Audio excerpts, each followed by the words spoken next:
renal, kidney atau ya, ren. Jadi dia bilang sama renal ya. Kemudian traktus urinaria, ureter, vesika urinaria, dan uretra. Jadi ureter, vesika urinaria, sama uretra itu tuh sebenarnya itu semuanya adalah satu saluran. Cuma kalau vesika urinaria itu dia nampung, makanya dia bisa karena dia nampung, bentuknya adalah kantung, ya. Karena kantung maka dia bisa mengecil, membesar. Jadi bisa elastis gitu. Berarti kan tergantung daripada isiannya, ya. Ada maksimalnya berapa mili gitu. Nah, jadi kalau ureter itu adalah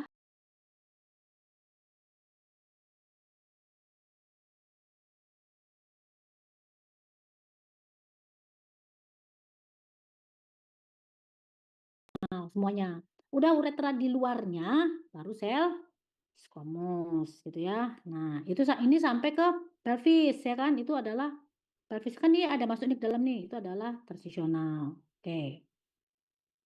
Untuk penyakitnya ya, kita bagi menjadi ada kelainan kongenital, ada lesi-lesi obstruktif. Kenapa lesi-lesi obstruktif? Karena dia bentuknya itu saluran. Jadi namanya saluran, kalau dia itu ada tersumbat sama dengan usus kan? Usus kan nanti kan kamu entar kamu udah lewat digestif belum? Pasti penyakit-penyakitnya kan berhubungan dengan obstruktif ya kan? Itu kan mengganggu dan akan menimbulkan gejala atau penyakit. Sama dengan yang saluran-saluran kencingnya juga, jadi ada lesi-lesi obstruktif. Yang fibrostruktur itu akan menyebabkan obstruksi sih pada akhirnya gitu. Tapi ini kalau obstruksi itu adalah karena suatu massa, kalau ini karena struktur, nempel gitu ya, lengket gitu. Kemudian inflamasi, bentar ya, bentar, tunggu dulu.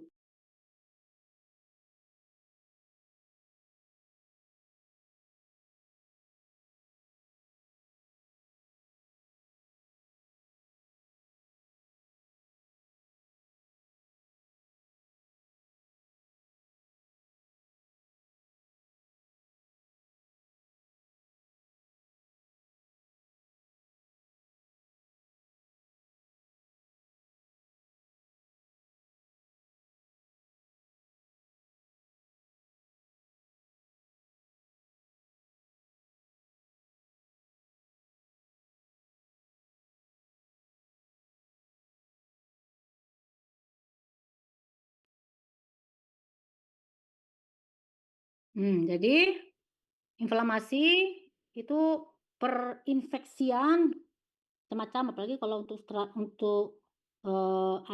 traktus urinaris ini ya, pasti banyak tuh tentang inflamasi-inflamasi, karena ini, karena itu ya, macam-macam.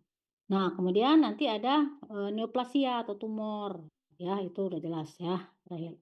Sama, psikologinya sama, uretra juga sama, cuma kalau uretra ini nanti kongenitalnya nggak seperti ini ya, kalau nanti, kongenitalnya mungkin paling paling kayak hipospadia gitu-gitulah ya, kalau untuk yang uretra. Yang ureter, normal ureter, nah ini tadi saya tanya tadi, diabetes transisional ya, dan dia itu biasanya simptomnya itu kalau ureter itu akan ada kalau ada terjadi suatu obstruksi, ya kan? Misalnya karena batuk, karena apa lagi? Kenapa apa kira-kira? Coba ada yang bisa jawab nggak? Raisa? Obstruksi dokter, Iya, kenapa kan tuh? Karena batuk, apalagi? nggak ada penyumbatan kayak Kayak apa? Kayak ada apa? Kamu udah belajar pasti kan? Kita edema kajian nih. dokter, Kayak apa? ada pembengkakan dokter, kayak edema, Iya, edema itu kan akibat karena obstruksi dia, makanya dia edema. Edema itu terjadi kan karena apa? Karena ada radang dokter, iya, edema macam-macam, bisa karena peradangan, apalagi? bisa Karena karena ada tekanan kan, nggak jalan, makanya dia edema. Apa? ada tumor, struktur, Tumor, bisa, ya struktur, apalagi? Kira-kira bisa nggak karena patologi karena fisiologi karena kehamilan? Misalnya orang nih, ibu-ibu bisa nih, karena iya ada kan ada anak di komunitas. dalamnya. Kamu tahu kan posisi di mana posisi ureter itu kan? Di dekat-dekat apa? Eee Rahim kan, kalau orang hamil kan membesar tuh, maka dia akan menekan, termasuk dia akan menekan ureter bisa saja terjadi simptom itu jadi misalnya kencingnya jadi nggak jalan segala macam, kurang kurang pipis kayak gitu ya, bisa ya. Tergantung daripada, macam-macam lah faktornya ya.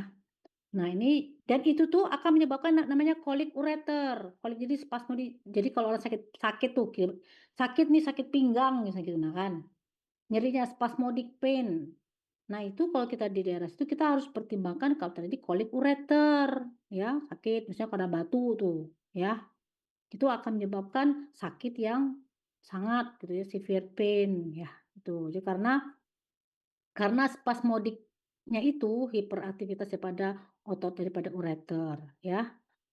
Nah, kemudian ini adalah area-area yang ureter yang rentan ya, itu antara ureter dengan renal velum ya, atau itu ureter ke vesika uraria, jadi ujungnya itu ya, atau di tempat crossing ureter dengan arteri iliaka dan vena iliaka.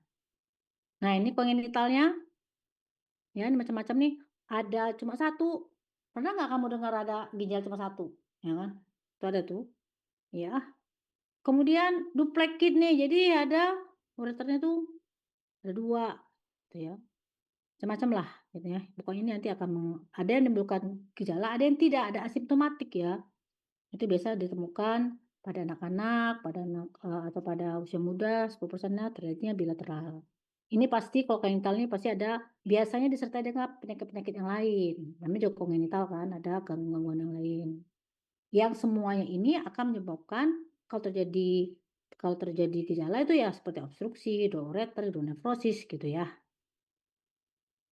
Divertikulum, ya kongenital divertikulum di mana dinding itu lemah sehingga dia akan masuk ke dalam, jadi membentuk seperti divertikel ya, akan lemah, jadi akan ada bagian yang seperti apa, penonjolan gitu ya, itu akan menjadi sarangnya infeksi gitu ya, infeksi misalnya nanti akan terjadilah uretritis.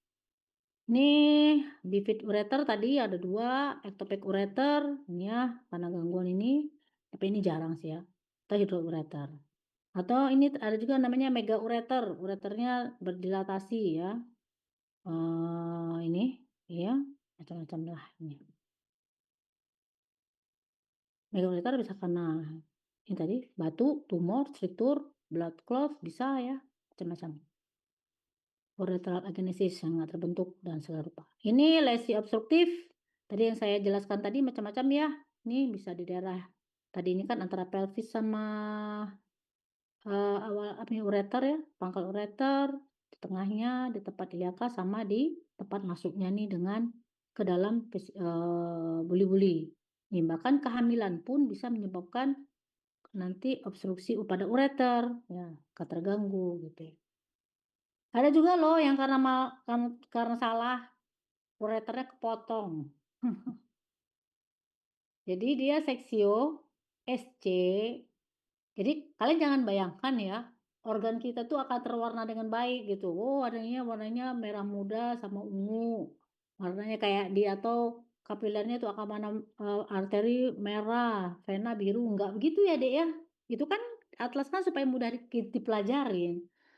Dalam kenyataan itu sama aja, warnanya semua sama gitu. Nah, jadi kalau misalnya apalagi ureter kecil, orang kalau seksio, dipotonglah tuh yang rahimnya besar nih gitu, nah kan. Nah, kepotonglah ureternya, ya itu yang bahaya tuh. Nggak ngeh, belum ngeh nih waktu operasi, udah keluar anaknya udah jejet-jejet, "Loh kok nggak kencing-kencing orangnya?" Lah kepotong ureternya gitu, nah ya kan ya. Nah itulah bahayanya ya. Jadi harus tahu benar kalian, hati-hati nanti kalau yang jadi objek nanti di kalian nih, siapa jadi yang jadi objek atau jadi bedah digestif mungkin, hati-hatilah sama si barang ureter ini jangan sampai kepotong ya deh ya. Hmm. Bahkan sampai endometriosis pun bisa di ureter. Jadi kalau misalnya dia di endometriosis pada ureter, dia setiap dia mens, dia pipis darah. Jadi dia mengikuti siklus menstruasi. Ya, endometriosis ini antik nih. Jadi jaringan endometrium itu jaringan hidup kayak lintah tahu. Nah, dia bisa hidup di mana aja sebenarnya. Maka ada endometriosis. Bahkan bisa di pusar pun bisa. Kamu nanti kan jangan kaget, ada pusar keluar darah kalau lagi mens, misalnya gitu, nah. Bahkan ada yang bahkan hemoptysis, batuk darah kalau lagi menstruasi, ada endometriosis di paru-parunya, jadi endometriosis bisa juga nanti dia menyebabkan obstruksi di, ureter gitu ya. Jadi kamu kalau anamnesis itu yang dalam gitu ya kan, yang sampai ke apa, tanyakan juga tuh jangan lupa. Nih kalau lagi tapi kalau perempuan ya, kalau laki-laki enggak lah. Tanyakan nih kalau pencinta darahnya terus-menerus atau ada ikut siklus, kalau lagi mens terus ini, apa, kencing darah gitu. Nah, hati-hati nih sama endometriosis, ya, dan lain-lain. Inflamasi, nah nanti ada uretritis non-spesifik, ada yang spesifik. Saya nggak tahu kamu kuliah dengan penyakit dalam atau bedah ya? Inflamasinya dibagi menjadi berapa? Inflamasi pada, traktus urinarius ini? Apa? Apa Nabila? Kalau secara klinis dibagi menjadi berapa inflamasi pada traktus urinarius? Hmm? Istilahnya tuh apa, Dek? Kami ini membagi non-spesifik sama spesifik, karena nanti di PA itu nanti akan diperlukan data itu. Misalnya nih uretritis, gitu ya. Uretritis itu mengarah ke non-spesifik atau spesifik. Karena kalau dia spesifik, maka terapinya dia dianggap seperti terapi apa? Raisa, kalau uretritis spesifik nanti berarti kalau misalnya jawab nih dari PA, uretritis spesifik gitu. Beda sama non-spesifik apa? Raisa? Izin dokter, Raisa ya dokter? Iya, Raisa Putri Fadiasyano 65. Oke. Ureteritis spesifik tadi, eee, Makanya saya mesti terangkan gitu. Kenapa? Kamu mesti tahu. Ada yang bisa jawab? Halim, Muhammad Halim 038.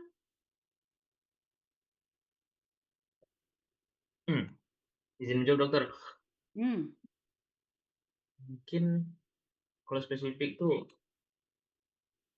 organismenya yang khas dan bisa diidentifikasi gitu dokter. Raih, Ya, iyalah dari spesifitas. sumber yang baru saja saya cari dokter. Kalau kita ngomong spesifik, kalau kamu udah semester berapa sih nih? Udah berapa nih, udah apa aja? Kalau spesifik berarti itu adalah kita menterapinya dengan apa di Indonesia ini? Dengan tuberkulosis. Jadi ini adalah tuberkulosis ekstra paru. Paham? Jadi apapun itu, osteomyelitis spesifik, osteoartritis spesifik, mastitis spesifik,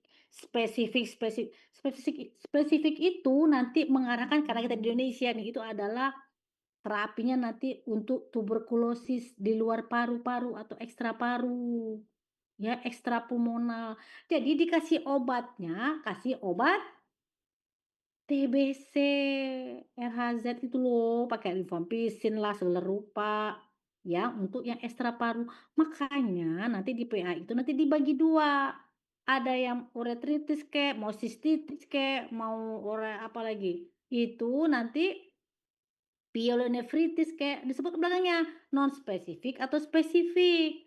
Kalau non-spesifik, nanti terapinya dengan obat-obat antibiotika yang broad spektrum. Kamu udah belajar farmakologi? Udah? Udah belum? Farmakologi udah kan? Fabian? Fabian? Udah belajar farmakologi nggak? Udah Sudah lewat dokter. nggak? Udah. Kalau spesifik apa? Beda sama non-spesifik tadi. Apa? Aku kalau online ini biar ngantuk, hilang-hilang nanti. Hah? Kalau spesifik apa beda sama non spesifik?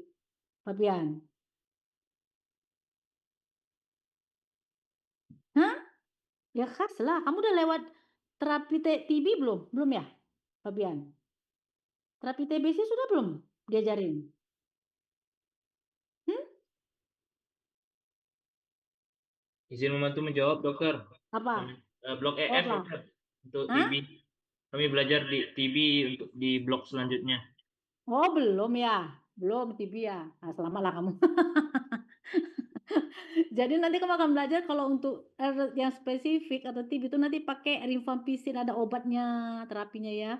Kalau non spesifik itu berarti pakai pakai antibiotik yang broad spektrum, jadi bukan yang non TB ya. Jadi nanti dibagi jadi 2, inflamasi itu ya, apapun itu nanti, pasien nanti ngaranya ini TB apa bukan TB, artinya spesifik bukan spesifik, kayak gitu ya. Nah, nanti ada istilahnya uretritis cystica. Kalau uretritis cystica ini dia itu bentuk seperti kistik-kistik begini di bawahnya ya. Ini merupakan hal yang kalau dijawab uretritis cystica itu harus hati-hati karena dia nanti bisa tendensinya menjadi ke depannya nanti dia bisa menjadi suatu keganasan dari buli-buli ya. Hati-hati untuk uretritis cystica kalau terus-menerus ya. Jadi dia membentuk defek-defek di dinding ureternya gitu ya. Nah ini adalah jadi dia masuk-masuk ke dalam sini, harusnya kan begini kan. Nah ini membentuk ke dalam ke dalam ke dalam, nah itu uretritis cystica ya. Sewot aja lah nih. Kemudian struktur dari ureter. Nah, nih macam-macam nih ya. Jadi struktur itu bisa karena uretritis tadi, bisa karena tuberkulosis yang non spesifik, bisa karena tuberkulosis ya, atau spesifik, bisa karena injury ya. Kemudian bisa karena radiasi. Jadi kalau orang yang dikasih kemoradiasi itu harus hati-hati karena selain meradiasi tumornya, kena juga nanti penebalan daripada dinding ureter menyebabkan dia akan menyebabkan struktur. Atau ada fibrosis, atau tadi ada endometriosis di dinding ureter, ya. Nah, tumornya apa? Tumornya, jadi kalau ditanya tumor, apapun itu, kami nggak ada histologinya. Kalau kulit, yang paling banyak adalah squamous cell carcinoma, ya kan? Jadi kalau misalnya, sistem urinaria paling banyak adalah urothelial carcinoma atau transitional carcinoma. Jadi jangan dijawab paling banyak adalah adenokarsinoma jenisnya, ya enggak lah, karena dia dilapisi oleh sel transisional, maka dia paling banyak adalah transitional carcinoma atau karena dia itu khas transisional itu pada, sistem urogenital, maka disebut sebagai urothelial. Jadi urothelial cell itu adalah transitional cell, sama ya. Diikuti dengan squamous cell carcinoma dan adenokarsinoma. Squamous cell karena ntar terjadi yang namanya metaplasia dari sel transisional menjadi sel squamous. Nah, metaplasianya itulah yang menjadi ganas, makanya menjadi squamous cell carcinoma. Macam-macam ya. Nah, ini kalau primer.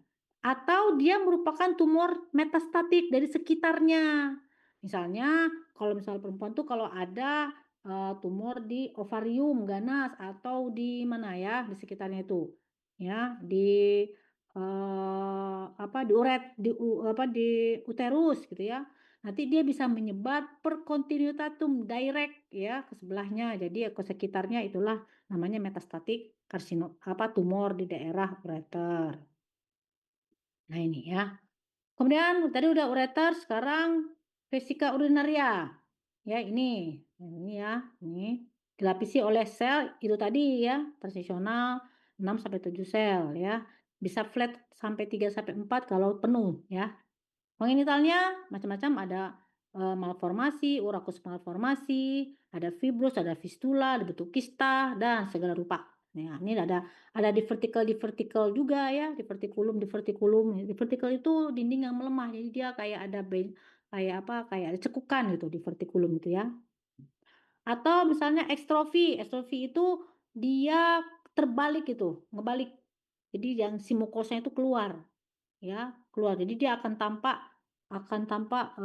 kemerah-merahan mukosa itu ya, itu karena bisa menyebabkan infeksi sehingga akan menyebabkan metaplasia squamous, jadi sel transisionalnya berubah menjadi squamous. Nah, itu akan menjadi tinggi insidensinya menjadi suatu keganasan atau karsinoma ya, nanti itu akan, resiko terjadinya keganasan pada ekstrofi. Nah, lihat nih, tuh.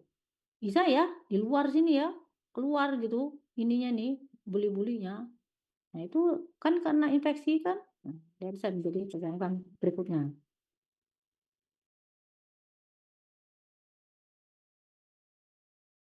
Dan inflamasi, ini ada sama tadi ya, ini ada namanya akut sistitis. Ada akut, ada kronis. Kronis dibagi 2, spesifik dan non spesifik. Yang akut, ya ini terjadi urinalisis, segala rupa, ada sel PMN, ya, ada eritrosit. Kemudian biasanya itu akan dilakukan kultur mikroorganisme urin untuk menentukan ntar ini antibiotiknya apa, gitu ya.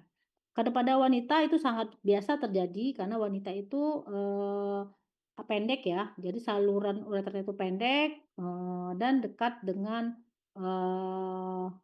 anus. Jadi itu bisa dari coli ya, Escherichia coli itu nanti nyebrang, nanti dia bisa naik menginfeksi saluran uretra akhirnya ke vesika urinaria. Akusasis bakterial nih, tadi saya ceritakan ya, karena coliform, jadi Streptococcus Escherichia coli atau Streptococcus faecalis ya, biasanya pada hubungan sama orang-orang yang hamil atau koitus ya. Ini yang pada usia yang sudah tua terjadi namanya prostat hiperplasia, itu nanti akan menyebabkan kronik urin terjadinya retensi urin yang lama, itu akan menyebabkan naik ya urinnya. Kan prostat itu kan di bawah, ini kan habis vesika urinnya kan di bawahnya prostat. Jadi kalau terjadi retensi di sana urinnya, itu akan menyebabkan risiko tinggi untuk terjadinya infeksi. Nanti akan naik, maka terjadilah akut sistitis ya. Ini karena radiasi tadi yang saya ceritakan tadi, sama karena suatu medikasi. Jadi medikasi radiasi itu bisa menyebabkan sistitis ya. Kenapa kemoterapi nih, misalnya karena siklofosfamid itu akan menyebabkan kerusakan pada mukosa daripada vesika urinaria ya, karena kan dikeluarkan tuh sisa-sisanya kan melalui urin, itu akan merusak mukosa sehingga mukosanya akan edema, merah, ulkus dan segala rupa. Ini ya, ini macam-macamnya lagi ada enkerocystis, cystitis bulosa dan segala rupa. Nah, ini yang kronik, ada yang non spesifik dan spesifik, sama tadi seperti yang tadi ureter. Jadi kalau saya ngomong gitu tuh sama aja ya. Kita ada namanya sistitis cystica. Tadi uretritis cystica. Kalau sistitis cystica itu dia membentuk kista-kista ini ya. Kista membentuk namanya Brunes, dia akan masuk ke dalam bentuk kelompok-kelompokan namanya Brunes ya. Itu menandakan khas pada sistitis kronis ya, berarti sudah lama gitu itu infeksinya di vesika urinaria. Kemudian akan menyebabkan nyeri pada di atas pubis atau suprapubical pain, dan biasanya terjadi pada wanita, paling banyak terjadi pada wanita-wanita ya, karena itu tadi, karena pendek uretranya sehingga bisa gampang naik infeksi dari luar. Tuh. Ini adalah gambarannya, ini adalah sel-sel transisional, ini adalah sel-sel di bawahnya. Nanti kalau misalnya kamu ditanya ada misalnya ujian gitu ya, soal ujian, kalau misalnya dia itu menitik beratkan pada sel-sel mononuklear, limfosit, berarti itu adalah kronis. Ingat tuh pelajaran dulu. Cuman kalau misalnya ceritanya banyak ditemukan sel-sel PMN, polimonuklear neutrofil lah, apalagi neutrofil, sinovil, itu berarti dia bersifat akut ya.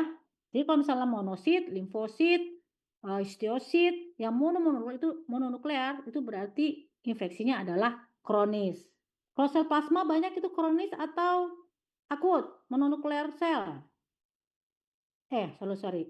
Kalau sel plasma, kalau ditemukan banyak sel plasma itu berarti mengarahnya ke akut atau kronis? Sudah kronis, dokter. Iya, karena kan dia gimana bentuknya sel plasma?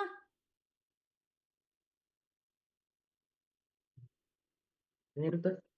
Gimana bentuknya sel Bentuknya plasma?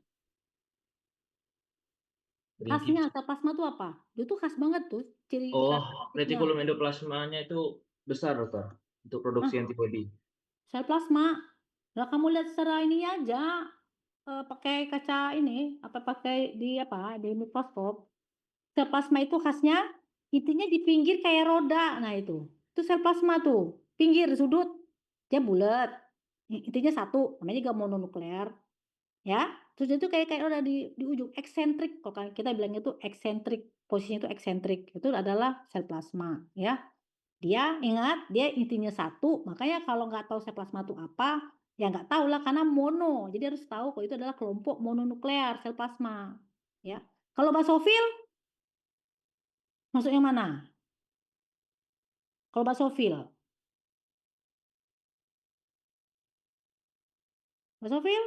Muhammad Elga Donovan, sama saya kemarin nih di lab. Basofil kira masuk yang mana? Kelompok PMN atau MN?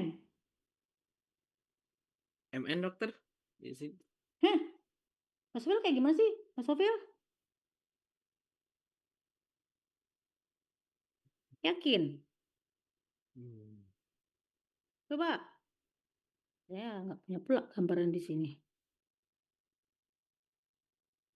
Drosofil itu kelompok yang mana? Izin dokter, PMN dokter. Yaelah, dia itu kan yang warna biru 2. Kan kalau eosinofil itu kan warnanya merah jambu kan? Kamu lihatnya kayak kacamata gitu. Itu eosinofil. Kalau basofil itu kelompoknya PMN, neutrofil, basofil, eosinofil. Kamu udah lewat kan? Itu pet clean.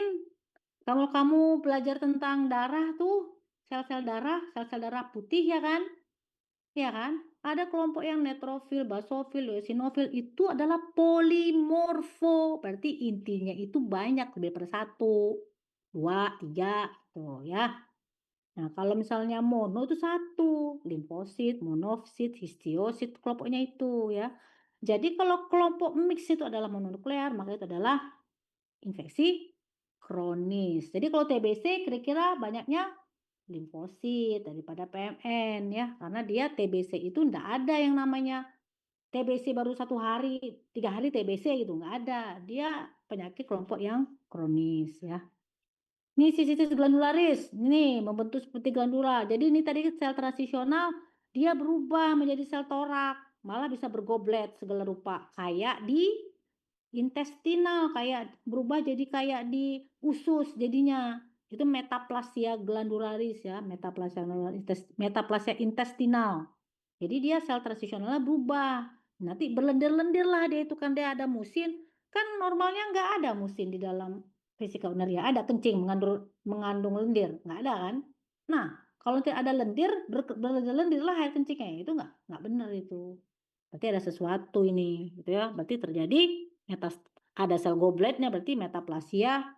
Terjadi metaplasia di dalamnya, gitu ya. Itu berarti ada sesuatu yang harus dicari. Kemudian malakoplakia ini pas juga nih, ini biasa menyerupai suka disalah jawab jadi karsinoma atau keganasan. Ya, jadi malakoplakia ini merupakan spesifik sistis kronis yang tapi jarang ditemukan ya. Jarang sih saya sekali kali ketemu yang kayak beginian. Nah, asal kamu tahu aja lah. Nah, ini tadi yang saya bilang tadi, chronic specific cystitis nih khas. Tuberkulosis, saya udah berapa kali terima nih, sistitis tuberkulosis. TBC kandung kencing.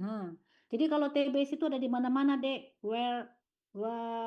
Dalam seluruh tubuh kita nih. TBC kulit, TBC ginjal, TBC mata, TBC tulang, TBC apa? Usus, TBC ginjal, ya. Jadi TBC itu nggak cuma ada di paru-paru. Banyak TBC payudara pun banyak, ya. Nah, termasuk ini juga TBC di kandung kencing gitu ya. Itu akan menyebabkan polakisuria, disuria, piuria. Apa polakisuria? Yang bisa jawab? Kalau online bisa tanya GPT kamu di situ. Sering kencing dokter.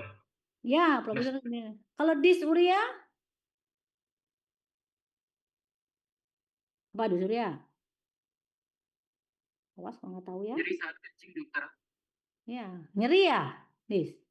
Kalau piuria? Farhan? Aufa Revan? Kamu nomor 1 nih, 001 kamu ya. Absen paling duluan. Apa? Piuria. Kalau piuria itu nanah dokter. Nah iya, kencing ada nanahnya. Pada penyakit apa tuh kencing bernanah? Ini kan juga salah satu tuberkulosis. Apa lagi? Yang khas tuh kencing nanah. Gonorea dokter. Iya, orang yang suka jajan di WC ya gitu ya, WC umum. Itulah piuria. Ya, tuberkulosis itu sebenarnya diagnosis utamanya bukan dari patologi anatomi, tapi jadi ditemukan Mycobacterium di saat dilakukan kultur ya. Cuman nih kita itu susah untuk mengkultur Mycobacterium, nggak hanya TBC-nya yang tumbuh, yang lain juga pada tumbuh gitu ya kan. Jadi dari PA itu membantu untuk menentukan ini adalah mengarah ke tuberkulosis. Jadi akan dikasih terapinya beda. Terapi TB itu Dek, kalau misal saya jawab misalnya ini non spesifik itu dikasih aja lah amoksisilin entah apalah yang apa siklosporin dan segala rupa. Cuman kalau dijawab sama orang PA itu spesifik atau TBC ke arah ke sana, maka orang itu di judge 6 bulan kamu minum obat terus-menerus setiap hari ya. Nah, itu beda tuh. Salah-salah jawab nanti salah obat, ya kan. Ini TBC itu tiap hari. ya, kemudian selama 6 bulan, kan. Nah, 70% pasien dengan renal TBC, jadi biasanya kalau orang ada sistitis TBC, ureter TBC, biasanya juga disertai dengan TBC ginjal, gitu ya. Hati-hati nih. Dan jika terjadi fibrosis, karena dia ini sangat kronik, sehingga dia itu bisa menyebabkan fibrosis, sehingga terjadilah retraksi, akhirnya reflux lah urinnya, vesiko-uretral. Jadi kalau dia sudah fibrosis, vesika-urinarianya, nanti si kencing itu bisa naik lagi. Bayangkan, kencing yang harusnya keluar, malah tertahan di situ. Nah, atau dikit-dikit, jadi di sana jadi numpuk, akhirnya dia bisa naik ke atas atau reflux. Itu bahaya sekali ya. Ini granulomanya ini adalah sel Datia Langhans. Pernah ingat Datia Langhans? Nah, ini adalah sel limfosit. Menandakan ini adalah mengarah ke granuloma ke proses spesifik ya. Kemudian nih paling antik nih, skistosomiasis, skistosoma hematobium. Udah baca parasit belum? Najani Kistiana Sution. Skistosoma hematobium, apa itu? Najani?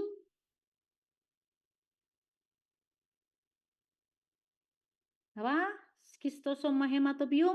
Udah lewat belum? Parasit tuh. Cacing darah, dokter. Cacing. Kamu kebayang nggak, Dek? Ada cacing masuk ke dalam kandung kemih. Nah, jadi skistosoma hematobium nih, telurnya itu bisa menembus sampai ke vesika urinaria, ya, dan dikeluarkan melalui urin. Nah, itu bahaya ya. Kalau bahkan skistosoma hematobium ini pada stadium-stadium yang udah kronis nggak ketahuan, maka si orang itu dia sangat resiko tinggi terjadinya squamous cell carcinoma. Jadi sel-sel ureter, sel-sel urotelial yang ada di mukosa kandung kemih itu yang sudah dimasukin sama si cacing ini, dia akan mengalami metaplasia menjadi squamous. Kenapa dia mengalami metaplasia menjadi squamous? Devina Alia Rahmatiza, kira-kira kenapa? Kenapa si pas ada masuk si telur ini masuk, dia ya kalau itu dia akan berubah menjadi squamous metaplasia nih, sel transisionalnya. Kenapa Devina? Halo? Iya, dokter. Kenapa? Kira? Kenapa saat masuk telur berubah jadi squamous metaplasia? Bukan, sel-sel transisionalnya kan mengalami metaplasia squamosa. Kenapa? Kira-kira pada kasus ini. Dia kan katanya X-nya intro tuh. Masuklah si telurnya tuh ke dalam apa? Kandung kemih sama si cacing ini. Lingkungannya dokter yang berubah. Hah? Lingkungannya. Apa tuh? Lingkungannya berubah jadi dia Ya berubah. kenapa ada harus berubah? Khairyshada Divatria mana nih? Off cam nih dia nih. Mana Khairyshada? Mana? Khairi? Halo? Khairyshada Divatria ada anaknya? Jelita Salsabila ada?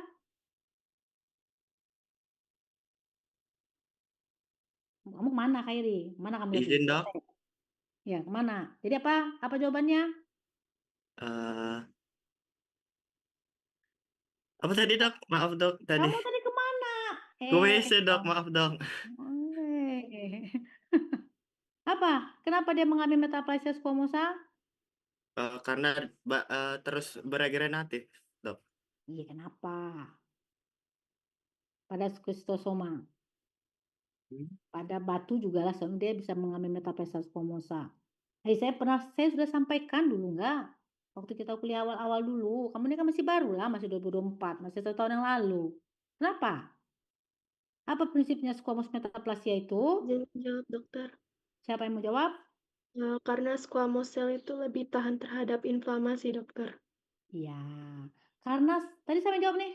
Karena Regita, karena sel yang paling kuat itu terhadap jejas, terhadap trauma itu apa? Sel squamous. Sel squamous itu adalah sel yang paling kuat gitu loh. Jadi dia ini akan berubah dari sel transisional menjadi squamous metaplasia supaya jangan lagi kalau bisa ya jejas atau merusak itu si telurnya masuk ke dalam gitu. Paham nggak? Jadi dia berusaha untuk melindungi tubuh kita ini, si diri tubuh kita itu sel kita itu berusaha udah melindungi tubuh loh. Defense mechanism berubah dari sel tradisional menjadi sel squamous. Tetapi si perubahan ini dari tradisional menjadi squamous itu justru juga akan menyebabkan resiko terjadinya peningkatan squamous cell karsinoma bila terjadi terlalu lama. Jadi kalau nggak ketahuan terus saja nih, misalnya kayak ada batu juga nih ya di dalam selnya, dibiarin aja. Nah itu bisa menyebabkan si sel itu udah nggak kuat lagi menahan, udah nggak kuat lagi nih orang. Pasti udah ada gejala kan waktu di metaplasia squamosanya, tapi nggak diingekan, nggak peduli yang punya badan. Akhirnya dia berubah menjadi suatu keganasan, yaitu squamous cell carcinoma. Ini nih dibahas loh, ini schistosomiasis ini, ya. Ini ya, kena cacing itu ya. Oke, kemudian tumornya apa tadi? Ya, kalau pada tumor-tumor vesika urinaria, ini banyak nih dek nih, tumor-tumor pada kandung buli-buli ini ya. Bisa karena karsinogen, karena obat-obat kimia, bisa karena treatment metabolit, bisa nih tadi parasit yang tadi skistosoma, bisa karena merokok. Coba apa hubungan antara merokok sama kanker vesika urinaria ya? Bisa nggak ada yang jelasin kenapa kok bisa merokok? Jauh banget. Asapnya di mana? Tumornya di mana? Izin Kenapa? dokter. Mungkin karena iritannya itu masuk ke dalam sirkulasi darah yang disaring ginjal, kemudian masuk keluar lewat urin dokter. Jadi mungkin secara nggak langsung iritasi. Jadi iritasi kronis tuh punya tendensi untuk menjadi keganasan. Dokter. Ya Mungkin iya, gitu ya, Lim ya? Ya Lim, kamu iya dari dokter. mana tadi Lim? Nah jadi salah satunya itu. Yang keduanya bisa karena si rokok itu, nikotin itu dia bisa dia merupakan suatu agen untuk terjadinya mutasi secara genetik. Jadi kalau orang merokok bisa kanker paru, bisa kanker serviks, bisa kanker apalagi buli-buli ya. Dia itu menyebabkan suatu perubahan genetikal di tubuh kita. Jadi tempat-tempat yang apa namanya ya, tempat-tempat yang rentan itu tuh bisa tempat-tempat yang lemah itu bisa menjadi keganasan. Jadi secara tidak langsung gitu ya, dia bisa menyebabkan keganasan di daerah yang rentan. Seperti salah satunya adalah di mukosa vesika urinaria. Karena kenapa? Vesika urinaria itu adalah tempatnya menampung segala macam hasil sekresi, bisa iritasi di sana. Jadi dia sangat rentan terjadinya suatu jejas. Akhirnya dialah yang paling lemah ya, kena jadi menjadi keganasan ya. Kemudian penggunaan analgetik abuse, penggunaan berlebih tidak benar gitu ya terhadap obat analgetik, misalnya dikit-dikit minum apa namanya itu, piroxicam, dikit-dikit minum apa. Nah, itu obat-obat itu semua akan mengendapkan, dikeluarkan tubuh ke urin. Nah, itu akan awalnya adalah merusak mukosa. Lama-lama terlalu sering akhirnya menjadi keganasan ya, hati-hati.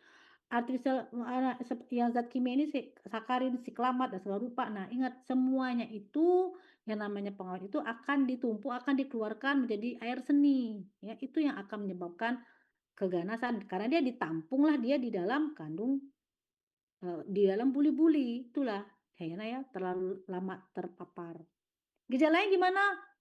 Ya pasti hematuria ya. Kalau udah keganasan itu biasa hematuria tuh, kencing darah, nah hati-hati gitu nah kan, mau dengan sakit dengan tidak sakit gitu ya kan. Itu biasanya udah kencing darah, udah ada hematuria itu udah pasti diperiksa tuh, ya ada nggak sel ganas ya. Ya. Ini, keganasannya patologinya itu paling banyak itu adalah jelas transisional, diikuti dengan squamous dan adenokarsinoma. Kalau dia mengalami sistis glandularis, dia akan jadi adenokarsinoma. Tapi kalau kayak tadi skistosoma, dia metaplasia squamosa, dia akan menjadi squamous cell carcinoma. Jadi mana sel yang terakhir dia berubah itulah jadinya sel kankernya gitu ya. Predisposisi di daerah trigonum, terutama daerah lateral. Trigonum itu di mana trigonum? Di bawah nggak? Iya, daerah trigonum tuh di mana? Nah, di bawah. Itu paling banyak nampung di situ ya kan? Nah, paling bawahnya. Dia terpapar dengan zat-zat kimia yang ada dikeluarkan dari urin. Itulah maka dia bisa terjadi paling banyak di sana keganasannya. Laki-laki lebih sering daripada wanita. Wanita itu kenapa gitu? Wanita itu mudah kencing, jadi dia nggak akan lama-lama menampung air kencingnya, cepat dia keluar. tersensitasinya cepat. Nah, yang menampung lama-lama ini, jadi air seni itu tertampung lama itu akan menyebabkan iritasi di daerah atau terjadi terpapar lama gitu dengan mukosa itu akan terjadi meningkatkan terjadinya risikonya keganasan ya. Apa saja tumornya? Bisa papiloma, transitional cell papiloma. Namanya papiloma, berarti belum ganas, belum ada karsinoma. Tetapi ingat, kalau udah papiloma ini itu akan punya risiko untuk terjadinya keganasan. Apalagi kalau istilahnya inverted papiloma, papiloma yang tumbuh ke dalam dinding. Nah, itu hati-hati ya, akan menjadi keganasan. Nah, ini nih, papiloma kamu bayangkan, bayang nggak? Ini adalah kandung kemih, ini papilomanya. Oh, kayak jamur di dalam situ tuh. Papillary bentuknya ya, ada tangkainya. Jadi nggak hanya jamur tuh nggak hanya di luar, di dalam pun kita punya bisa melihara jamur. Masuk di kandung kemih, ini jamur-jamuran gitu ya. Selain di kandung kemih, di mana ada papiloma? Di usus tuh paling banyak tuh ya, papiloma, polip kita bilangnya, polip ya. Kayak polip, ini kayak polip lah istilahnya kayak polip ya. Kalau di hidung tuh ada polip, nah itu ya. Di vesika urinaria. Ini contohnya kalau polip yang tumbuh ke dalam, dia inverted, dia suka didiagnosis sebagai keganasan ya. Rational cell carcinoma bentuknya bisa papilari yang invasif, bisa non papilari yang invasif dan tidak invasif ya, atau disebut sebagai in situ ya. Metastasisnya terjadinya biasanya pada stadium-stadium yang akhir ya. Biasanya kalau rational cell carcinoma. Ya biasanya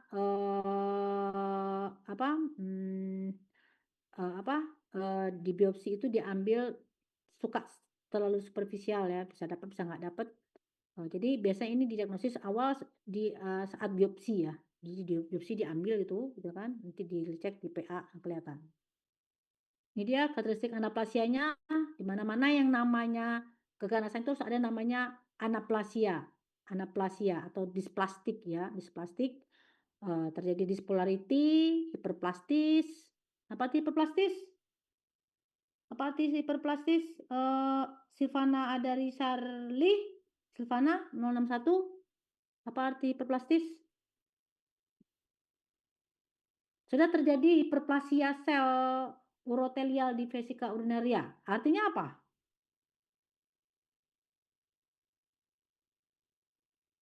Iya, dokter. Apa artinya? Kalau terjadi hiperplasia pada sel-sel di vesika urinaria. Apa artinya? Ulang yang kemarin-kemarin. Apa? Pertumbuhan selnya yang berlebih, dokter. Ya, jadi jumlahnya itu bertambah. Ini lebih dari 7 layer. Nah, kalau hiperplasia jumlahnya bertambah. Kalau hipertrofi ukurannya bertambah. Dia tetap 3 lapis tapi gede-gede. Nah, itu namanya hipertrofi. Kalau hiperplasi, dia yang 3 lapis menjadi bertambah banyak tuh ciri-ciri itu mengarah ke keganasan ya. Hiperplastis selnya banyak gitu ya. Dispolarity, terjadi dispolaritas. Terjadi polimorf, jadi bentuknya macam-macam ya, irregular form, size, kromatin selnya segala rupa. Nah, itu tanda-tanda daripada keganasan. Nanti keluarlah hasil dari PA, karsinoma urotelial vesika urinaria ya. Itu jadi keganasan. Nanti pasien nanti di kemoterapi, operasi dan segala rupa. Macam-macam nih anaplasia, ada mild anaplasia, moderat dan severe. Jadi ada yang ringan, sedang dan berat. Nanti kalau untuk gradingnya ada grade 1, grade 3, grade 2 itu ya, kamu baca sendirilah itu. Saya enggak terlalu ini. Kalau staging ini nanti hubungan nanti dengan klinis ya. Nah, dengan terbedah nih biasanya nih menentukan staging. Ini berdasarkan kedalamannya PA membantu. Ya, misalnya PT1 nih dia di situ, PT1 dia sampai ke lamina propria, PT2 sampai ke superficial muscle. Jadi nanti kami akan menentukan ini ditemukan sel tumor sampai ke lapisan muskularis, ditemukan sel tumor pada lapisan submukosa, ditemukan sel pada lapisan mukosa. Itu akan menentukan P-nya. Jadi stadium untuk ukuran tumor ya, membantu dalam perhitungan stadium. Nah, ini salah ya. Nah, ini contohnya tumor yang itu transisional ya, udah selnya udah banyak sekali ini yang sudah high grade. Nah, ini sudah high grade selnya udah aneh. Begitu terusah lewat. Nah, ini contoh yang squamous cell carcinoma ya. Squamous ini adalah Ini ada keratinnya. Jadi ada massa keratin atau massa tanduk ada lapisan tanduk tuh, seperti kaki tuh, ada lapisan tanduk di dalam massa tumornya itu karena berubah menjadi sel gepeng atau sel squamous ya yang tadi saya ceritakan. Ada pertanyaan? Ini non epitelial, ada paraganglioma, ada mesenchyma tumor, ya. Ini adalah yang tumor-tumor jenis yang lain. Ada batu ya, batu pada bladders, di mana batu pada vesica urinaria ini itu akan resiko menjadi squamous cell carcinoma ya. Selain squamous cell carcinoma, maka dia akan resiko untuk menjadi squamous cell carcinoma. Ada pertanyaan? Lanjut nih, patologi uretra. Ada pertanyaan, Noval, Atta, mau nanya? Nanya atau saya tanya? Tidak ada, dokter. Ya oke, uretra sama inflamasi. Jadi uretra dari mana ke mana batasnya? Jadi pikiran kamu uretra setelah air kecil itu keluar dari ureter ya. Dan lewat prostat ya kan, itu namanya uretra. Nah, infeksinya terbagi menjadi uretritis gonokokal dan non gonokokal. Uretritis gonokokal infection. Nah, kalau kita bilang gonokokal, berarti itu masuk ke dalam kelompok seksual transmitted disease ini yang saya cerita tadi itu. Bisa ya, uretra kalau kena gonore bisa naik ke atas nanti dia infeksi kemana-mana nanti itu ya. Neisseria gonore ditemukan sel bentuk Diplococcus negatif gram. Nanti kamu akan dapat ini nanti kalau kamu nanti koas di penyakit kulit dan kelamin, ketemu lah pasien itu. Nanti kalau saya dulu sih, saya disuruh mewarnain gitu ya. Itu yang diwarnain ntar kita lihat bermikroskop, oh ini Diplococcus itu, oh positif dia kena gonore berarti orang ini. Cuma sih sudah tahu lah, nggak perlu di Diplococcus itu, ini mah kena gonore lah ini. Ya, terjadi akut supuratif. Jadi supuratif bernanah, namanya supuratif berarti nanah ya. Dan nanah inkubasinya 2-5 hari setelah dia intercourse. Jadi orang-orang yang punya riwayat koitus gitu ya kan. Setelah 5 hari dia jadi nanah, bernanahnya nanah, itulah gonore. 90% dengan simptom, 70% wanita tanpa simptom, dapat dari pasangannya ini biasanya ya. Kena periuretral, bisa prostat, bisa epididymis, wah kemana-mana lah pokoknya si gonococcal ini. Nggak cuma sini, sampai ke atas pun bisa juga ya. Yang tadi saya cerita sampai ke ureter di atas, ini kan jauh gitu ke atas. Ya. Ini ditemukan ini dia Diplococcus ini ya. Pada sel-sel leukosit PMN untuk diagnosis yang cepat kita temukan itu. Kemudian ada namanya non-gonokokal uretritis. Tadi kan gonokokal, ini non-gonokokal. Jadi yang di luar itu, Chlamydia bisa, E. coli, Uroplasma, Ureticum, dan lain-lain rupa. Nah itu. Biasanya NGO ini pada wanita. Jadi wanita itu lebih rentan untuk kena sistitis. Kenapa tadi? Karena salurannya pendek, gitu ya. Dan uretritis pun juga ya pada wanita karena pendek, beda sama laki-laki ya. Cuma kalau laki-laki itu berhubungan dengan prostitis, jadi prostatnya juga terjadi radang. Terjadi mukopurulen uretra distal, mukopurulen toh ya kan mukopurulen. Nah, ya itu pada orang-orang yang enggak dong, beda ya. Nenanya tuh mukopurulen bukan supuratif ya. Mukopurulen berarti agak berlendir gitu, tidak seperti gonore. Nah, karsinomanya bisa transisional pada wanita-wanita yang sudah tua itu biasanya pada proximal uretra, pada laki-laki pada pars prostatica, jelek ya kalau sudah terjadi karsinoma ini. Kalau pada wanita laki-laki biasanya langsung ke penis itu nanti tuh ya. Dari penis, prostat, nah itu laki-laki. Ini karankula, ini karena inflamasi ya di daerah uretra, uretral karankula. Ini biasanya pada wanita-wanita yang udah tua, terdapat massa yang polipoid, ya, dia akan masuk ke dalam uretra, akan menyebabkan perdarahan pada orificium externa. Biasanya keluarnya adalah sakit, nyeri pada saat buang air kecil. Udah ada pertanyaan?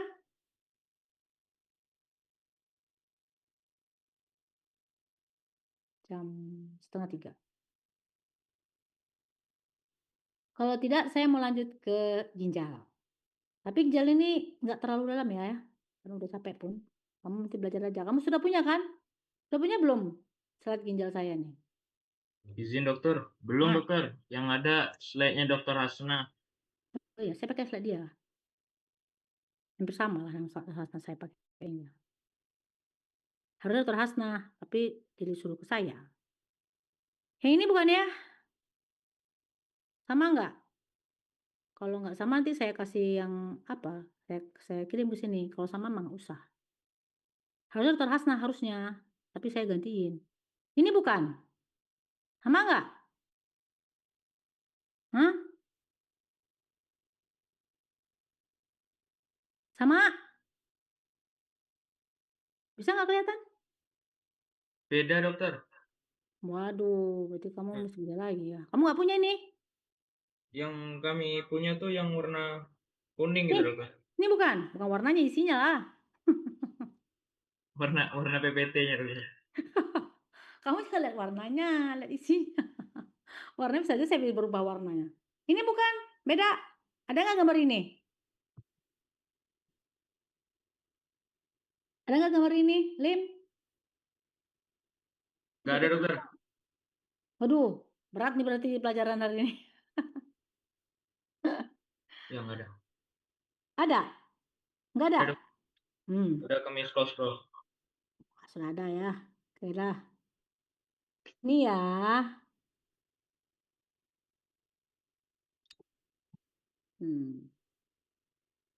Kamu ingat-ingat nah ginjal nih ya. Nah, tadi kan kita belajar di sini sampai ke bawah. Sekarang ininya doang. Ingat ya. Tadi kan dia ada namanya papila, ini pelvis. Nanti kalau dibagi lagi dalam lagi, nanti kamu harus ingat ini adalah ini ada piramid-piramidnya. Piramid ini kenapa ada garis-garis ini? Kok bisa kalau dari makroskopisnya tampak garis-garis? Sebenarnya ini apa nih kok garis-garis kayak gini nih?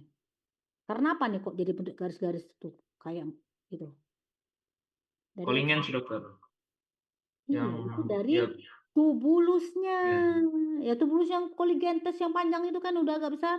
Dia akan membentuk seperti jaras-jaras, makanya seperti garis-garis yang ada di piramid ini. Berarti glomerulusnya ada di mana? Di mana? Kalau coligentesnya di sini berarti di mana glomerulusnya? Di daerah korteks. Ya, ini kan sini ini korteks, ya kan? Ini medula, kan? Jadi kalau glomerulus tuh ada di sini. Nih glomerulusnya. Karena di sini sudah ductus coligentes nih di sini. Udah yang mau siap masuk ke pelvis kan? Dia udah mulai terkumpul kan si urin-urinnya itu. Nah, kamu bayangkan ini, Dek. Nih, bayangkan ya. Ulang lagi nih. Ini adalah arteri renalis. Arteri renalis itu berasal dari mana? Cabang dari mana? Arteri renalis. Aorta abdominal dokter. Nah, bayangkanlah, arteri renalis itu langsung berasal dari aorta, Dek. Aorta itu adalah pembuluh darah besar di tubuh kita nih. Langsung keluar dari mana aorta ini? Dari Jantung. ventricle kiri kan? Ventricle kiri kan keluar tuh ke aorta ya kan? Jadi keluar dari jantung ini. Jadi darah keluar ke aorta ascendens descendens itu nanti bercabang langsung ke arteri renalis. Makanya pentingnya ginjal itu deh. Ada apa-apa sama arteri renalis ini itu darahnya itu besar itu dari darah utama gitu ya. Dari arteri renalis ya nanti tuh akan menyambung dia akan masuk nanti akan ke arteri ini ya, arteri aferen ya. Jangan arteri aferen nanti dia akan masuk bergelung ya di dalam kapsula Bowman itulah nanti dia akan terjadi filtrasi di situ. Ya kan? Ya kan? Jadi fungsinya darah itu terjadi filtrasi. Salah dah. Ada cerita aku nih. Akan terjadi filtrasi. Ya, betul atau salah? Hmm? Mohon Gimana? maaf dokter. Hmm. Izin apakah boleh diulang dokter?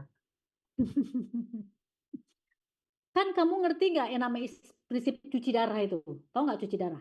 Tahu kan? Cuci darah itu kan Tahu. berarti darahnya dibersihkan. Dibersihkan dari yang tidak perlu, itu kan cuci darah namanya. Mana yang kita nggak perlu kita buang, itu dari hasilnya urin kan. Yang kita nggak perlu ini kita nggak perlu ini dibuang, itu dibuang, ini nggak cukup, dibuang. Nah, itu kan keluar tuh. Jadi kan dia ini filtrasi, dicuci darahnya. Sehingga amonianya nggak tinggi, urea nggak tinggi ya kan. Prinsipnya pokoknya di sini tuh terjadi cuci darah. Maka dia ini kan berasal, ini adalah darah yang mau dicuci, yang mau dibersihin. Nah, itu kan ada namanya arteriol aferen ya kan? Ya kan? Jadi arteriol aferen itu kan yang masuk ke dalam kapsul lambung itu kan, gelungan. Arteriol aferen dari mana asalnya? Arteriol aferen. Aferen. Dari mana? Arteri renal. Arteri renalis dari mana? Dava. Aorta. Nah, aorta dari? Dari kardial. Nah, jadi darah yang tadi udah dikasih oksigen bagus-bagus, kan cuci lagi tuh. Dikeluarkanlah yang nggak pentingnya. Betul kan, Dava? Nah, jadi darah yang udah bersih, itu yang akan dimasukkan ke dalam sel-sel tubuh kita sebagai nutrisi makanan. Ngerti kan? Jadi udah bersih darah tuh, udah bagus. Maka kalau orang dengan ginjalnya rusak, maka oh ngapa tuh dia cuci darah. Cuci darah itu menggantikan fungsi ini, Dek, menggantikan fungsi glomerulus ini loh.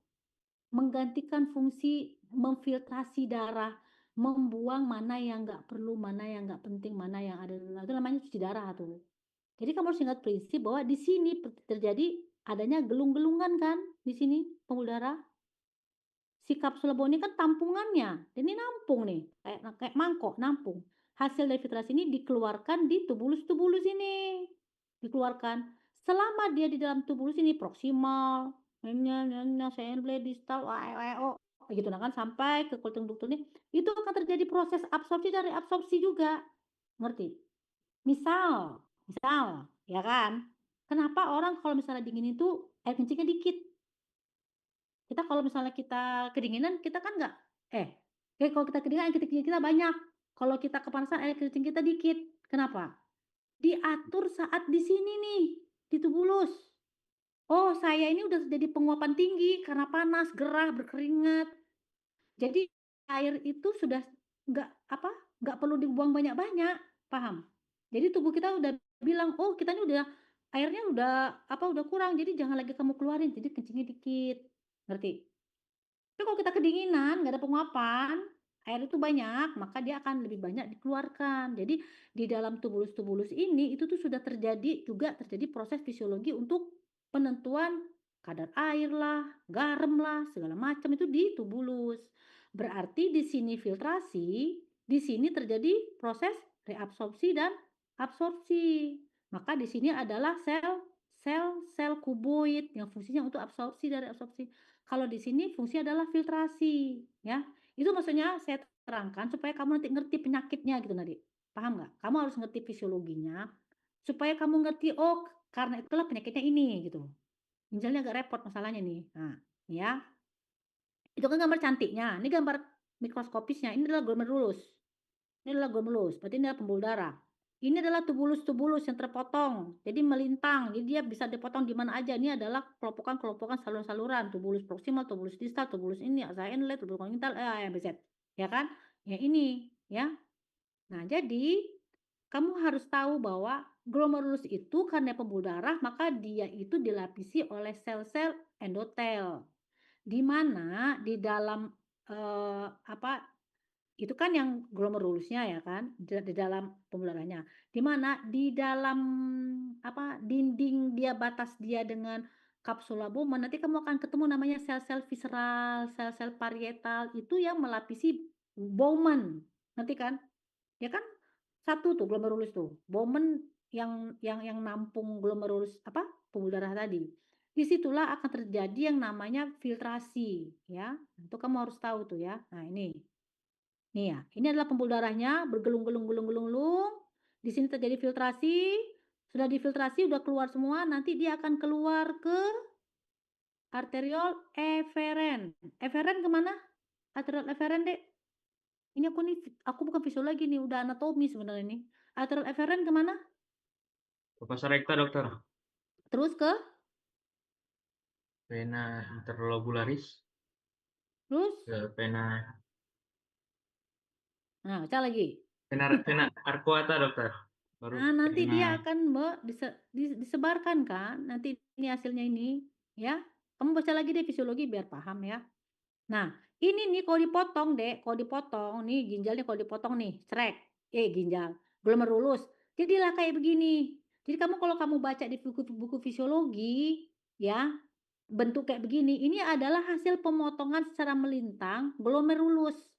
Jadi ini adalah lapisan dalamnya, lapisan dalam apa luar? Lapisan parietalnya kapsula Bowman nih, ya, parietal epithelium. Ini adalah pembuluh darah. Ingat, yang tadi bergelung-gelung tadi. Nah, ini pembuluh darahnya, ya. Ini adalah lapisan visceralnya. Jadi filtrasi itu terjadi, ini darah nih. Dia akan dikeluarkanlah zat yang tidak perlu itu melalui ada pori-pori. Jadi ada pori-pori nih, lubang-lubang kecil-kecil di basement membran. Jadi ini ada basement membran, ya, ada membran lagi yang nanti tempat keluarnya yang tidak perlu itu, proses penyaringan itu. Jadi ini kayak saringan gitu, kayak saringan. Nah, yang punya ukuran-ukuran tertentu, ya. Ini adalah yang di lapisan ada di selaput atau lapisan yang nempel ke pembuluh darah itu adalah lapisan visceral, epitel visceral. Yang lapisan nempel di kapsula Bowman itu adalah parietal. Paham nggak? Ya kan? Nah, ukuran-ukuran si core ini akan menentukan berapa mana molekul yang lewat, mana yang tidak lewat. Misal, ya kan? Orang-orang dengan kerusakan ginjal itu akan ditandai dengan proteinuria, betul? Betul? Jadi proteinuria merupakan tanda dia kerusakan ginjal, ya nggak sih, Raisa? Iya, dokter. Nah, kenapa bisa ketemu di urin proteinnya? Kenapa? Karena si lubang-lubang ini udah rusak. Yang tadinya ukuran protein merupakan bagian anggota tubuh kita yang paling besar ukurannya kan. Jadi kalau protein udah keluar, berarti si saringan ini udah rusak lubang-lubangnya. Kamu bayangkan saringan, kalau si lubang-lubang itu kan biasanya kan ada ukurannya ya, jadi nggak bisa lewat kan? Nggak bisa lewat ukuran tertentu. Ini dia lewat, berarti saringannya udah rusak. Itulah menyebabkan namanya kerusakan ginjal itu. Jadi udah rusak nih, ini begini nih. Jadi ada fungsinya nih lubang-lubang ini untuk memfiltrasi mana yang boleh lewat, mana yang tidak, mana yang ini. Jadi kalau ada apa-apa, kelihatan dari urinnya gitu ya. Nah itu ya, kamu harus tahu nih. Jadi ini adalah sel endotel ya. Jadi sel endotel yang dibesarkan tuh begini bentuknya nih, ini sel endotel.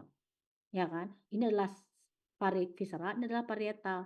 Disinilah terjadi. Nah, di antara visceral sama endotel itu ada namanya lapisan membran ini, Nah, membran basalis ini, si membran basement membran ini, kalau terjadi suatu penumpukan, misal kalau terjadi infeksi nih, ya, akan terjadi apa namanya itu reaksi imunologi antigen dan antibodi itu akan berperang nih, antigen antibodi itu akan berperang. Antigen ini dari kumannya, antibodi dari kita berperang lah. Nah, sisa-sisa peperangan itu, ngerti kan? Sisa-sisa hasil peperangan tubuh kita dengan si kuman-kuman itu akan dikeluarkan dan akan mengendap di sini basement membran ini. Nih, nyangkutnya di sini nih.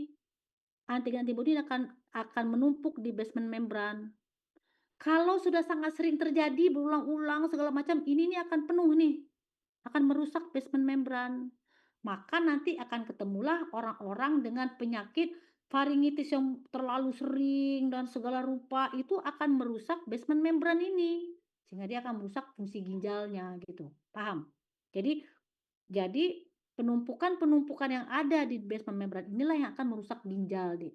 Nah, kalau orang bilang kalau minum minum ini obat ini terlalu sering akan merusak ginjal itu karena dia merusak basement membran ini, ya. Kalau udah rusak ya nggak bisa filtrasi, ya udahlah nggak bisa filtrasi. Jadi yang nggak bisa lagi kerja ginjalnya rusak. Nah gitu ya. Nih, jadi kamu nanti belajar lagi ya. Ini ya. Kamu harus belajar nih di bagian yang ini nih. Ini yang paling sulit belajar soalnya. Kalau di tubulus itu fungsi sudah reabsorpsi. Jadi mana yang perlu, mana yang tidak itu tergantung dari keadaan tubuh kita. Kita masih perlu apa, kita masih, udah kelebihan apa, itu dikeluarkannya nanti di tubulus ya. Kemudian di juxtaglomerulus apparatus itu kita akan ketemu namanya renin. Nah itu ya, di juxtaglomerulus sel itu ada di dekat, arteriol aferen, berarti sejak masuknya dekat arteri aferen itu namanya ada sel juxtaglomerulus. Dia akan menghasilkan yang namanya renin. Apa fungsi renin? Apa fungsi renin? Noval, Atta, Artura? Apa? Renin? Dia mengatur apa? Apa dokter? Kurang jelas suaranya dokter. Fungsi renin apa fungsi renin? Eh, Ngap- Renin. Apa? Tekanan darah. dokter. Iya, tekanan darah. Dia akan menyebabkan vasokonstriksi dan vasodilatasi arteri kan. Jadi mengatur tekanan darah, namanya renin. Renin angiotensin, ini mau kan belajar tuh. Jadi orang-orang dengan hipertensi, dengan segala macam itu akan berefek di ginjal atau terbaliknya. Kerusakan ginjal akan menyebabkan hipertensi bisa. Jadi ini bayangkanlah betapa pentingnya ginjal itu sehingga dia pun bisa mengatur tekanan darah ya. Itu ada dihasilkan oleh sel-sel juxtaglomerulus yang ada di media afferent arteriole ya. Nih ini yang kamu harus tahu nih ya. Sel-sel juxtaglomerulus, makula densa dan sel-sel namanya sel non granular cell. Itulah. Nah, sekarang masuk penyakit. Tadi kan fisiologi segala rupa, kan? Penyakitnya apa? Bisa banyak namanya penyakit ginjal. Kamu tahu Dek buku ginjal PA itu halamannya ada berapa? Halaman ada 3.750-an sekian. Itu mesti saya ajari dalam satu dalam satu itu kan nggak mungkin kan? Makanya kamu baca lagi sendiri ya, yang gede-gedenya aja. Pokoknya ngasih tahu aja. Ada yang namanya akut nefrotik sindrom, sampai Z, ya gitu ya, sama banyak. Chronic renal failure lah, ada imunoprolitiasis. Pokoknya ada batu, ada infeksi, ada nefrotik sindrom, itulah ya.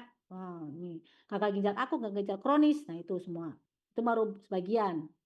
Ya, ada penyakit-penyakit kongenital, ada penyakit-penyakit kistik, ada penyakit-penyakit glomerulus, khusus glomerulus saja, ada penyakit yang hanya mengenai tubulus, ada penyakit-penyakit yang berhubungan sama ke sel darah merah, ada karena batu-batuan, tumor dan obstruksi. Lebih banyak urusannya ginjal daripada ureter tadi ya kan. Penyakit kongenital, agenesis ginjal, tidak terbentuknya ginjal, agenesis, bayangkan kayak gimana? Hipoplasia ginjal kecil, ektopik, ginjalnya letaknya tidak sesuai, atau ginjal seperti sepatu kuda gitu, ada gitu ya, dia nyampur. Nah, ini contoh hipoplasia, satunya gede, satu lagi kecil banget. Tapi kadang kalau misalnya orang nggak punya ginjal satu ini masih bisa nggak bergejala karena masih ada ginjal satu lagi ya kan, jadi masih berjalan. Nah, ini contohnya nih, ektopik nih, aneh bentuknya kayak begini ya. Ini ya contohnya yang seperti tapal kuda nih, nyatu nih pol bawahnya. Harusnya bisa dia nyatu namanya horsus renal. Kemudian kelompok-kelompok penyakit yang kistik, polikistik renal ya. Ini paling banyak adalah polikistik ya, penyakit renal polikistik. Ini biasanya yang adult dan childhood ini biasanya resesif ya, autosomal resesif atau autosomal dominan pada anak-anak, resesif pada dominan pada yang dewasa. Kemudian penyakit medular di kista di daerah medulari, kemudian dan lain-lainnya lah. Ini saya lewatin aja deh. Ya, nah ini nih, kamu lihat penyakitnya ini adalah polikistik ginjal.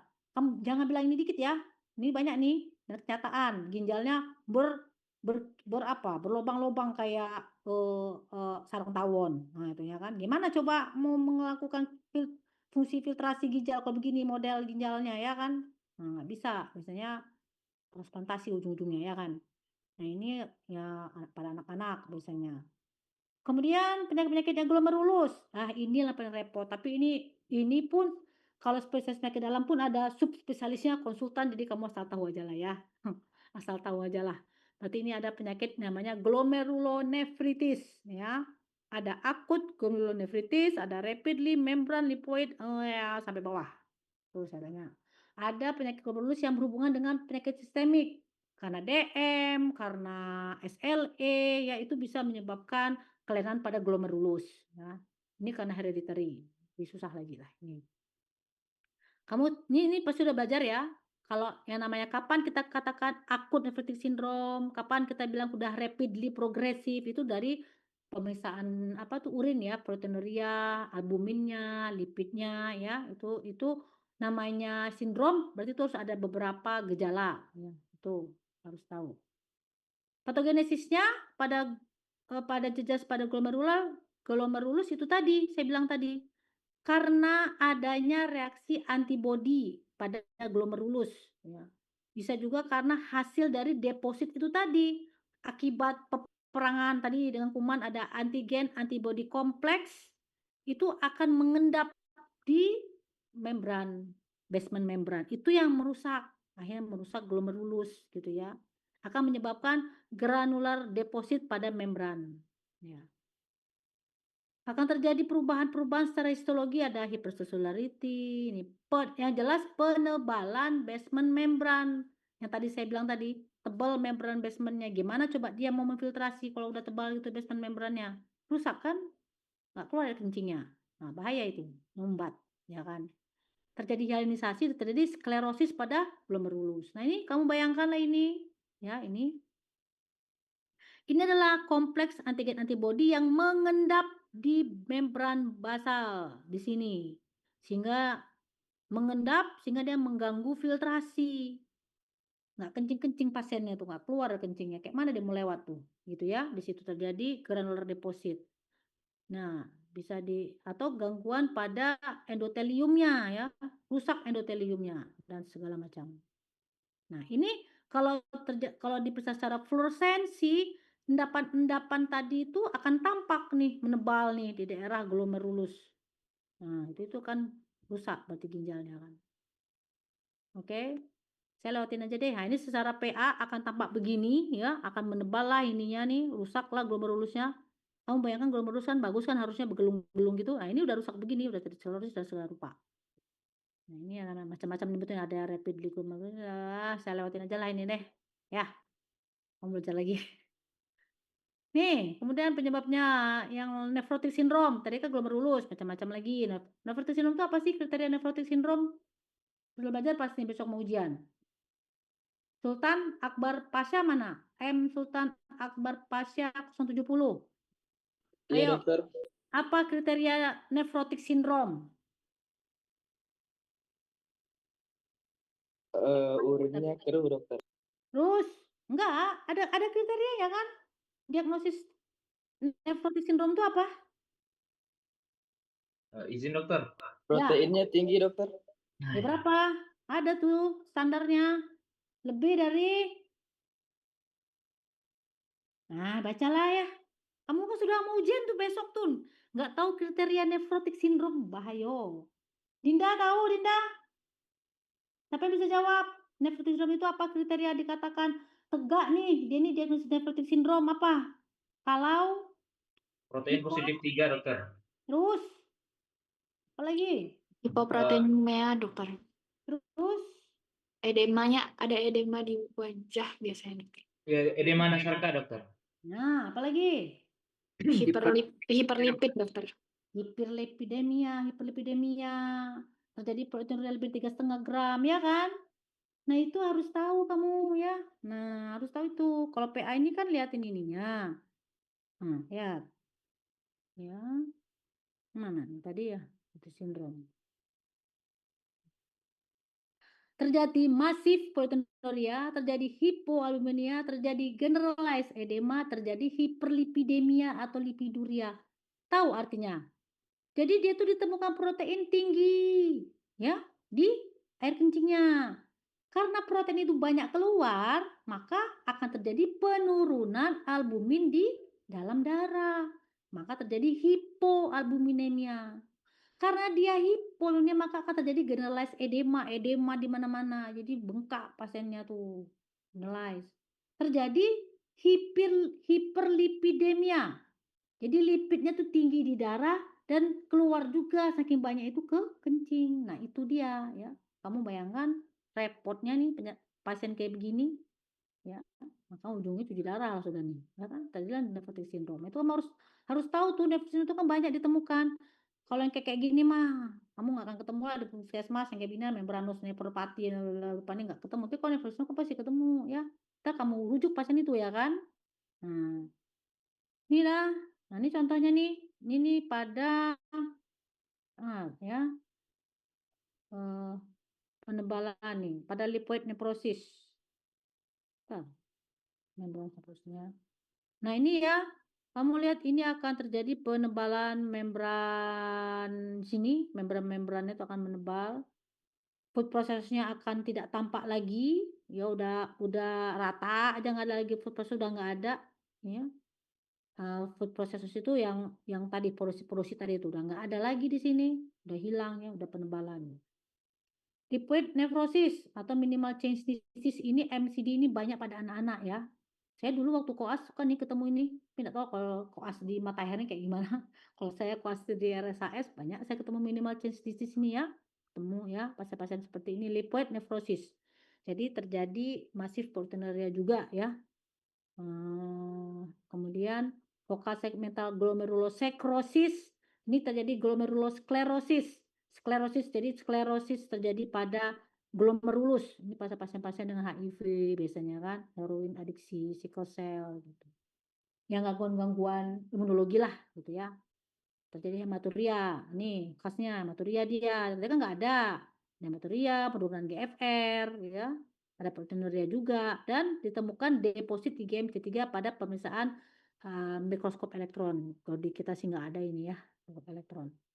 Yang semua itu akan terjadi nanti akan menjadi mau apapun ini ya, mau ini ceritanya rapidly mempegan itu nanti akan masuk ke bentar. Nih, akan masuk ke chronic glomerular necrosis itu nanti ya.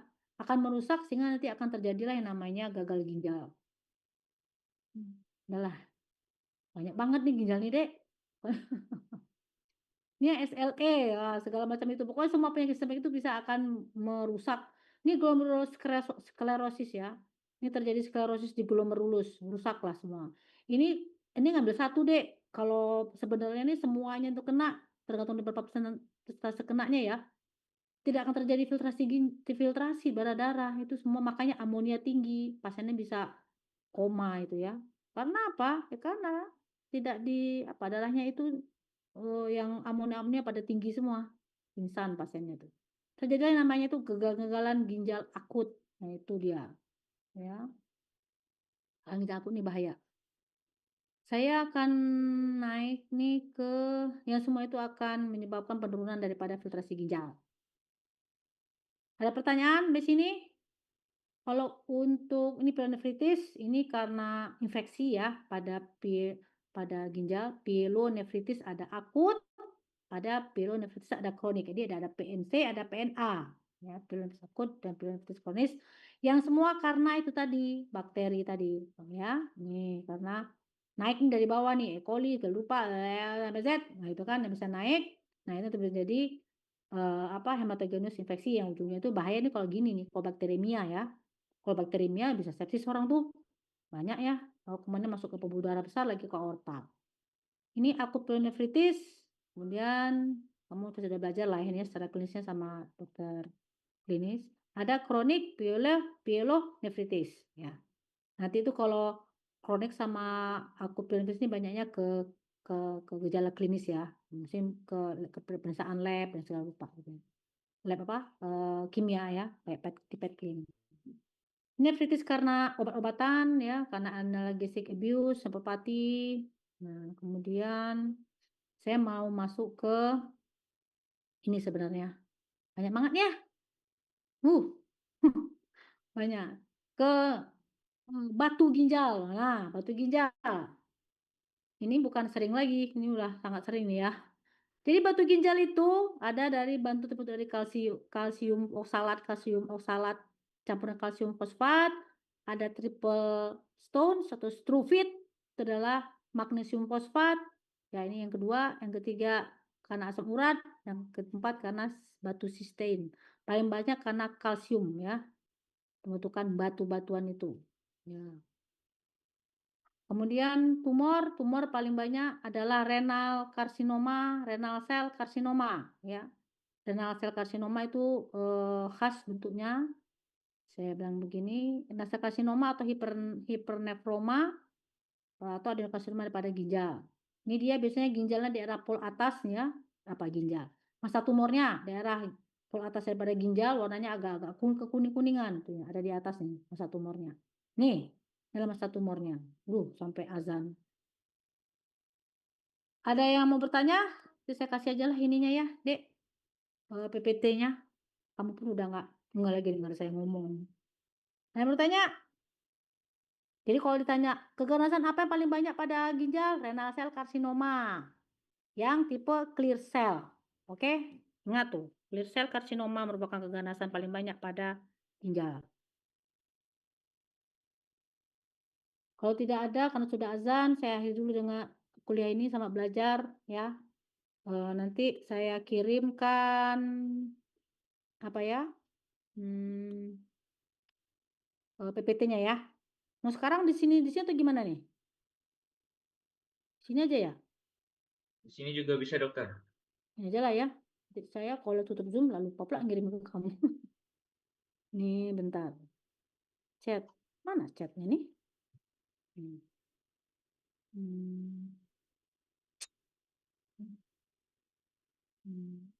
Gimana cara ngirimkan? Biasanya ada yang ngirim file, kok ini nggak ada ya? Tutorial. Meeting group chat. Caranya. Oh ini, file. Oke, kuliah PA. Kuliah PA.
Udah belum keterima?